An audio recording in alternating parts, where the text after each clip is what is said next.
Praise the Lord.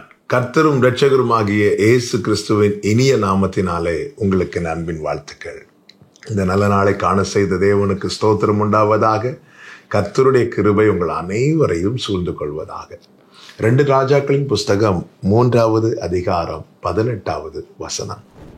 இது கர்த்தரின் பார்வைக்கு அற்ப காரியம், மோவாபியரையும் உங்கள் கையிலே ஒப்பு கொடுப்பார். கர்த்தருடைய பரிசுத்த நாமம் மகிமைப்படுவதாக.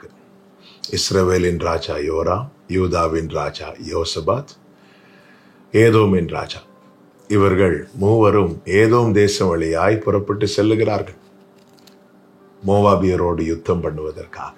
7 நாள் அங்கே சுற்றித் திரிகிறார்கள். அவர்களுக்கு தண்ணீர் இல்லாமல் போயிட்டு, அடுத்து மரணம்தான், அடுத்து அழிவுதான் என்கிற ஒரு நிலையிலே இப்பொழுது இவர்கள் இருக்கிறார்கள். இந்த சூழ்நிலையிலே இஸ்ரவேலின் ராஜா ஐயோ என்று கதற ஆரம்பிக்கிறான். யோசபாத் என்ன செய்கிறார் என்றால், கர்த்தருடைய வார்த்தை இருந்தால் வாழலாம் என நம்பி எலிசாவினிடத்திலே இவர்களை அழைத்து கொண்டு வருகிறான். எலிசா சொல்லுகிறார், நீங்க காற்றையும் காண மாட்டீர்கள், மழையும் காண மாட்டீர்கள், ஆனாலும் தண்ணீர் வரும் என்று சொல்லிவிட்டு அடுத்த ஒரு வார்த்தை சொல்லுவார். இது கர்த்தரின் பார்வைக்கு அற்ப காரியம். எது கர்த்தரின் பார்வைக்கு அற்ப காரியம்? எது நம்முடைய பார்வைக்கு கடினமான காரியமாக இருக்கிறதோ அது கர்த்தரின் பார்வைக்கு அற்ப காரியம். என கேட்டுக்கொண்டிருக்கிற அன்பு சகோதரா சகோதரி, நம் கண்களுக்கு முன்பாக எது பெரிய ஆபத்தாய் காணப்படுகிறது, எது கடினமான காரியமாய் காணப்படுகிறது, எது ஒரு அதிசயம் நடந்தால்தான் இனி உண்டு என்கிற நிலையில காணப்படுகிறது, அதை அவர் பார்வையில் வைத்து விடுங்கள். அவர் பார்வையில் வைத்து விட்டால் எது எது நமக்கு கடினமான காரியமா இருக்கிறதோ அது அவருக்கு அற்ப காரியம். ஒரு மொழிபெயர்ப்பில் எப்படி சொல்லப்பட்டிருக்கிறது? Simple matter. இதெல்லாம் சிம்பிள் மேட்டர். நமக்கு எது ரொம்ப ஹார்டா இருக்குதோ, எது ரொம்ப கடினமா இருக்குதோ, உங்க பார்வையில் இன்னைக்கு எது ரொம்ப கடினமா இருக்கிறது, எது ரொம்ப இதெல்லாம் வாய்ப்பே இல்லை, இதெல்லாம் சாத்தியமே இல்லை, இதெல்லாம் நடக்கிறதுக்கு சான்ஸே இல்லை, அது கர்த்தருடைய பார்வையில் அற்ப காரியம்.